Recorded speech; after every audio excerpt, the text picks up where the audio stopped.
السلام عليكم، مرحبا بكم معايا. نتمنى تكونوا بخير وعلى خير وفي صحه جيده. اليوم ان شاء الله غادي نقدم لكم البنات وصفه بالدلاح. كيف ما كتعرفوا البنات، الدلاح راه كيبقى غني بالماء وصحي بزاف، فيه بزاف ديال المعادن وصحي، ودابا راه تبارك الله متوفر عندنا في الاسواق وموجود بكثره، فعلاش لا ما نحاولوش هكا نستغلوه بطرق مختلفه. اليوم غادي نقدم لكم عصير بطريقه زوينه وسهله وصحيه، كنتمنى تجربوه وين الاعجاب ديالكم. الى عجبكم البنات هذا الفيديو ما تنساوش تخليو لي لايك للفيديو، تخليو لي تعليقاتكم اللي كتشجعني. كذلك الا كنتو كتزوروا القناه لاول مره ما تنساوش ديروا اشتراك في القناه وتفعلوا الجرس باش توصلوا بكل جديد.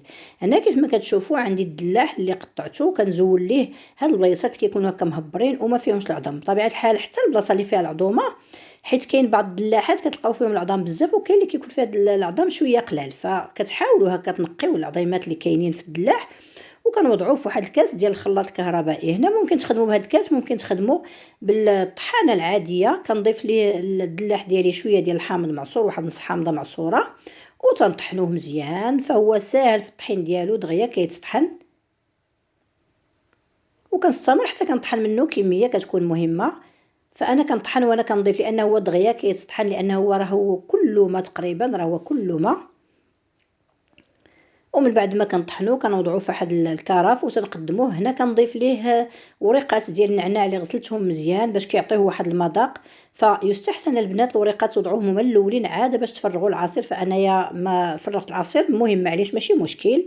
المهم كنحركوه كنخليه واحد الوقت شويه باش كيطلق فيه المذاق، فكيطلق فيه داك النعناع المذاق ديالو زوين وكيعطي واحد النسمه غزاله. البنات كنتمنى تجربوه وين الاعجاب ديالكم. كنقدموه هكا بارد، كنبردوه في الثلاجه وتنقدموه وبالصحه والراحه. كنتمنى الفكره اليوم عطني الاعجاب ديالكم. مره اخرى البنات، الى عجبكم الفيديو اليوم ما تساونيش تشجعوني بلي لايك ديالكم وتعليقاتكم، وما بقى لي الا نخليكم مع هاد الصور، والى فيديو قادم ان شاء الله.